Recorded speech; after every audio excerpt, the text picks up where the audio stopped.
vous emmène à Londres, à l'hiver 1760, un hiver bien pénible pour William Kent.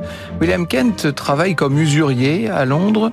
La jeune femme qu'il aime, elle s'appelle Fanny Lines, est enceinte, mais elle est au plus mal. Elle est au fond de son lit. Il faut voir ce visage exsangue qui fait peine à voir. Un médecin vient à son chevet. Il essaie de l'ausculter, de comprendre ce qu'elle a.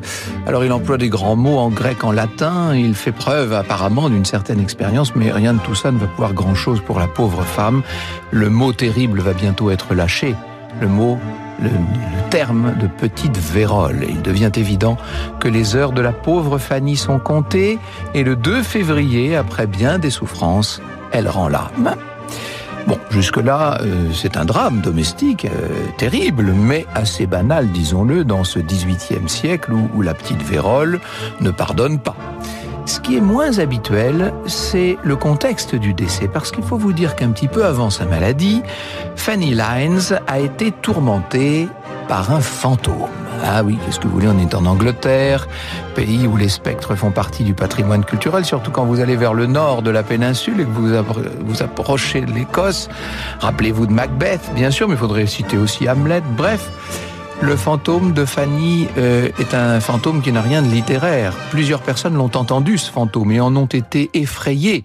De là à penser que ça aurait un lien avec sa mort, évidemment, il n'y a qu'un pas à franchir. Est-ce qu'on va le franchir ? Avant ça, je vous propose de revenir 2 ans plus tôt aux sources de l'histoire de Fanny avec William Kent. Ils ne se sont pas rencontrés à Londres, ces deux-là, mais dans le Norfolk, une région verdoyante du nord-ouest de la capitale. Au départ, ils n'auraient jamais dû s'éprendre l'un de l'autre, puisque William était marié à la sœur de Fanny. Et ce n'est d'ailleurs qu'après que celle-ci est morte en couche que le beau-frère et la belle-sœur, unis par leur deuil, se sont réconfortés autour de l'enfant qui avait coûté la vie à sa mère. Tout ça, c'est une situation comme on en vit beaucoup au XVIIIe siècle. Et même d'ailleurs au XIXe entre nous. Si le nourrisson est mort à son tour, William et Fanny sont restés proches. Ils sont restés peut-être un peu trop proches au regard de la morale du temps. Selon les préceptes en vigueur, leur amour naissant, puisqu'ils avaient été beaux-frères et belles-sœurs, et que William avait eu un enfant de sa première femme, était un petit peu perçu comme scandaleux à défaut d'être illégal. C'est une liaison qu'il n'était pas possible de régulariser facilement, et dans un premier temps, ils ont décidé de se quitter. William est allé refaire sa vie donc près de Londres. À ce moment-là, il a adopté la profession d'usurier. Il ne pensait pas rester très longtemps prêteur, mais enfin bon, il l'est resté néanmoins. Quant à Fanny, à force de lettres déchirantes, elle a fini par le convaincre de leur redonner une chance. Et voilà qu'à la belle saison 1759, le couple a trouvé un nid d'amour à Londres. Les voilà tous les deux réunis. Ils vont pouvoir vivre en paix dans la grande ville, se disent-ils. Dans une grande ville, il y a moins de commérages.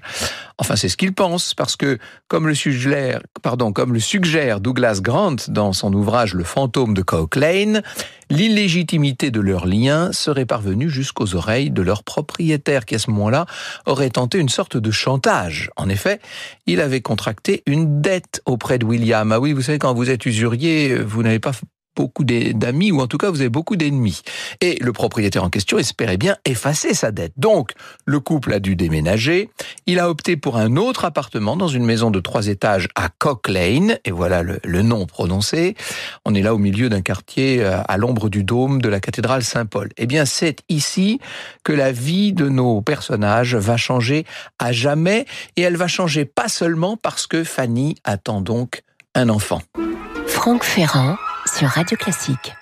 Pendant l'automne 1759, le couple a donc pris ses marques à Cock Lane, il a rencontré les voisins. Le nouveau propriétaire, qui s'appelle Richard Parsons, semble inspirer confiance. William a même consenti, malgré ses déboires avec son précédent propriétaire, il a consenti à ce que Parsons lui emprunte de l'argent. Décidément, c'est comme si les expériences ne glissaient sur lui. Fanny s'est liée de son côté avec la fille de Parsons, qui s'appelle Elisabeth, qui a une dizaine d'années. La future maman est peut-être anxieuse, puisqu'elle a invité la fillette à rester avec elle, y compris la nuit, pendant que William était obligé de s'absenter. Et tandis que les deux, la femme et la fillette, sont seuls ensemble, C'est là donc que des événements inattendus vont survenir. À plusieurs reprises, des bruits sourds, comme des coups sur du bois et qui ont l'air de venir de nulle part, ces bruits brisent le silence nocturne. Fanny et Elisabeth se sont redressées dans le lit et elles sont troublées, bien entendu. Qu'est-ce que ça peut bien être que ces bruits ? Elles en ont parlé autour d'elles, on leur a trouvé une foule de causes possibles. Certains disent « mais c'est un bruit qui vient de la rue » ou un voisin indélicat, mais quelques nuits plus tard, les coups ont repris et aucune des hypothèses avancées n'a semblé plausible. Le fracas était d'abord très proche et puis il y avait quelque chose de bizarre et, se disent les femmes, quelque chose de glaçant. Cette pénible situation ne devait pas s'éterniser puisque William, qui maintenant était en conflit avec M. Parsons, qui rechignait à son tour à s'acquitter de sa dette, mais enfin tout ça a été cousu de fil blanc, William a décidé de toute façon de quitter Cock Lane sans oublier d'attaquer le propriétaire en justice. Et c'est sur ces entrefaites, dans le nouvel appartement, que Fanny va être atteinte de petite vérole et va donc disparaître en quelques jours, ce que je vous disais tout à l'heure. À ce moment-là, le fantôme de Cock Lane n'a pas quitté, semble-t-il, l'ancien immeuble de William et Fanny. Un voisin, ainsi que M. Parsons lui-même, du reste, vont soutenir l'avoir aperçu. Et certains ont leur idée sur son identité. Ce serait l'esprit de l'ancienne épouse de William qui aurait été réveillé par ce que d'aucuns pourraient qualifier de péché, le péché de sa sœur. Disons-le, les étrangetés de Cock Lane ne font en vérité que commencer. Franck Ferrand sur Radio Classique. Je cite Douglas Grant, que j'avais déjà cité tout à l'heure. William faisait face au triste devoir d'enterrer sa deuxième épouse, puisqu'il avait sincèrement considéré Fanny comme telle. Il demanda de n'inscrire aucun nom sur le cercueil, redoutant que, s'il attribuait à Fanny son nom à lui, il pourrait être poursuivi. Mais quand il alla déclarer l'enterrement et réalisa qu'il fallait préciser un nom, il lui donna le sien. William est très touché par le décès de celle qu'il aimait. Il ne se laisse pas aller pour autant. De toute façon, il a beaucoup à faire et il a de quoi s'occuper l'esprit. D'abord, sa belle famille s'insurge contre le surprenant testament laissé par Fanny, qui est bien trop généreux envers lui, ce qui est le début d'un bras de fer, bien entendu. Et puis, par ailleurs, il y a ce désaccord financier avec Mr. Parsons, son ancien propriétaire de Cock Lane. Un désaccord qui a tendance à s'aggraver. Il semble qu'il obtienne enfin d'être remboursé. Chacun de son côté, dès lors, pourrait revenir à sa vie normale. Eh bien, ça ne va pas être le cas. Parce qu'à Cock Lane, les coups étranges s'acharnent dans la maison.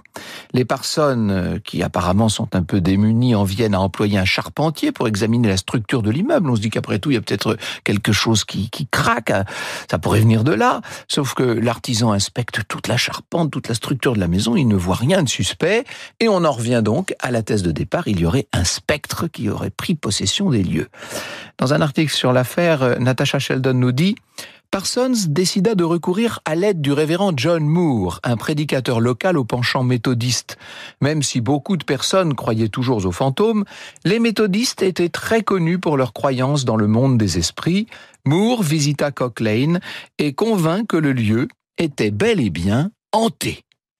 Alors Moore et Parsons vont essayer d'entrer en contact avec le fantôme. Qu'est-ce que vous voulez ? En gros, le spectre doit répondre aux questions en fonction du nombre de coups et de grattements qu'il fait entendre. Et pour que ça marche, il faut, remarque-t-on, que la jeune Elisabeth soit là. L'esprit paraît avoir une confiance toute particulière dans cette jeune fille. Et ça marche. Enfin, l'invocation a l'air de fonctionner. On se met à compter les coups. Alors, un coup pour oui, 2 coups pour non, c'est bon. Alors, est-ce que c'est toujours la première femme de William qui s'exprime ? Non, ça n'a pas l'air d'être le cas. Il s'agirait maintenant, comme certains l'imaginent déjà, de l'esprit de Fanny qui serait à son tour revenue d'entre les morts. Quel serait son but ? Faire une révélation terrible ? Sa mort ne serait pas naturelle. C'est William qui l'aurait tuée. Il se serait débarrassé d'elle en versant du poison, précise Douglas Grant, et ce poison aurait été versé dans une infusion d'herbes amères mélangées à de la bière. Ça, par exemple. Le bruit que l'affaire commence à répandre autour de lui va dépasser le quartier. On peut supposer que les Londoniens sont assez contents qu'un tel fait divers les distrait de la guerre en cours contre la France. N'oubliez pas qu'on est en plein dans cette guerre de 7 ans qui ravage l'Europe. La presse parle beaucoup de cette affaire. Les badauds viennent faire du tourisme devant l'immeuble de Cock Lane. On est début 1762. William lui-même finit par être alerté. L'accusation dont il est l'objet, bien sûr, le bouleverse. À moins que, s'il est à ce point bouleversé, c'est qu'il n'ait pas tout à fait la conscience tranquille. Bref, quoi qu'il en soit, il prend son courage à deux mains et se présente à Cock Lane en personne le 12 janvier. Le médecin venu au chevet de Fanny est à ses côtés pour rappeler le diagnostic de petite vérole qui ne faisait aucun doute, mais ça n'a pas l'air de convaincre tout le monde. Après tout, un médecin, ça peut se tromper, puis on peut les acheter, les médecins. Enfin, c'est ce qu'on pense. William accepte de prendre part lui-même à un entretien avec l'esprit. Vous imaginez la curiosité de la petite foule qui est là, qui s'entasse dans la chambre de la petite Elizabeth Parsons. Et Fanny la gratteuse, comme on se met à l'appeler déjà, finit par honorer la compagnie de sa présence. Et ça y est, de nouveau, des bruits retentissent. Imaginez l'émotion de William, peut-être sa crainte d'ailleurs. C'est un interrogatoire qui, en apparence, est très sérieux qui commence. L'esprit de Fanny n'en démord pas, elle a été victime de son amant. À ce moment-là, William perd un peu son sang-froid et se met à accuser le fantôme de Dupri. Ce serait un esprit malhonnête qui jouerait scandaleusement à faire tourner le monde en bourrique. Autre hypothèse nettement plus rationnelle, celle d'une mise en scène des fameux Parsons ou d'autres personnes mal intentionnées. Je vous l'ai dit, William avait énormément d'ennemis. Il a changé de métier entre-temps, mais qu'est-ce que vous voulez ? Il a longtemps pratiqué l'usure et donc il s'est fait beaucoup d'ennemis.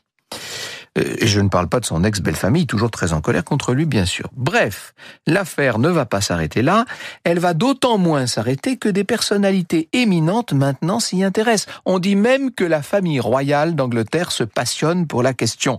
Les événements de Cock Lane vont déclencher les passions les plus virulentes en cet hiver 1762. Franck Ferrand sur Radio Classique. Alors, cette affaire de fantôme va loin, pour tout vous dire, parce que elle met en lumière l'opposition dans ce siècle des Lumières d'un esprit rationaliste qui est en train de s'imposer, l'esprit scientifique si vous voulez, mais qui percute de front pas mal de croyances anciennes et qui questionne du coup la société.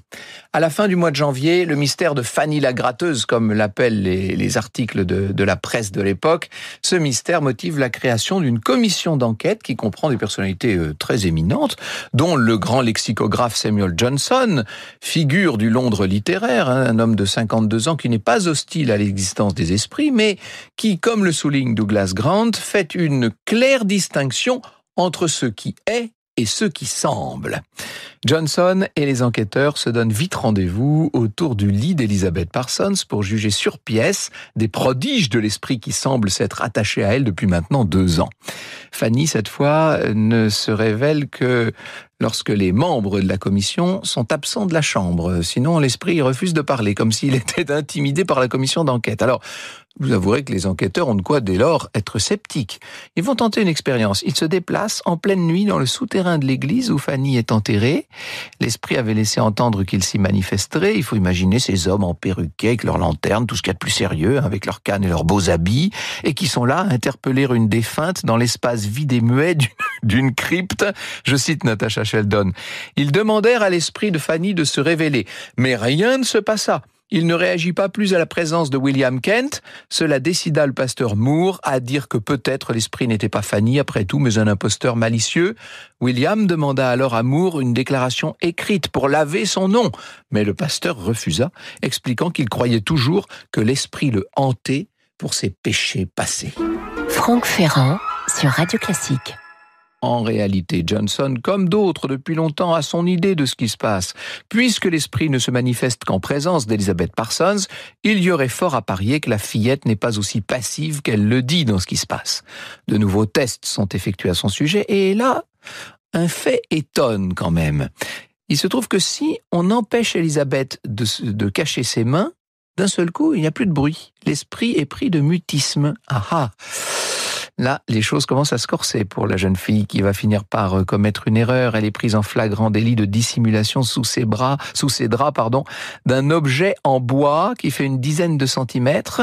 Ah oui, là, ça efface tous les doutes. Qu'est-ce que vous voulez? C'est elle qui, avec une espèce d'habileté assez prodigieuse, celle d'un prestidigitateur, c'est elle qui frappe les coups. Alors, on n'a jamais compris exactement comment elle procédait, mais elle a trouvé un moyen d'être efficace. William, cette fois, a tout ce qu'il faut pour faire taire ceux qui voyaient en lui un meurtrier. Il va même aller jusqu'à attaquer en justice plusieurs protagonistes de l'affaire, dont les Parsons, mais aussi, sans hésitation, le révérend Moore. La procédure se développe pendant l'été 1762. Elle appuie l'idée d'un complot des Parsons visant à terroriser Fanny, puis à perdre William, afin, semble-t-il, de lui faire payer ses exigences de remboursement. Ainsi, la jeune Élisabeth agissait sous influence. C'est donc non seulement un trucage, mais c'est un trucage qui est volontairement malhonnête. Et là, les peines vont tomber. Le révérend Moore va s'en tirer en donnant une forte somme à William. Quant à Richard Parsons, il a droit à l'épreuve du pilori pendant quelques jours au début de 1763 et à une peine de 2 ans de prison. Et il va se dire victime d'une erreur judiciaire. Disons-le, la résolution de l'énigme ne met pas fin pour autant à tous les ragots qu'elle avait suscité. Et c'est ça qu'il y a de fascinant dans ces affaires, c'est que même lorsqu'on met en évidence les trucages qui ont donné naissance à toutes les suppositions, eh bien, il y en a qui restent quand même qui restent accrochés à leur certitude. Je cite à ce propos Denise Bulken Messina. Bien des années plus tard, un artiste du nom de Archer se fit ouvrir le cercueil censé contenir les restes de Fanny et déclara que le visage, étrangement conservé, ne portait pas les marques de la petite vérole, mais un état qui serait parfaitement compatible avec une mort par empoisonnement à l'arsenic. La crédulité tient bon, dit notre auteur. Oui, c'est vrai.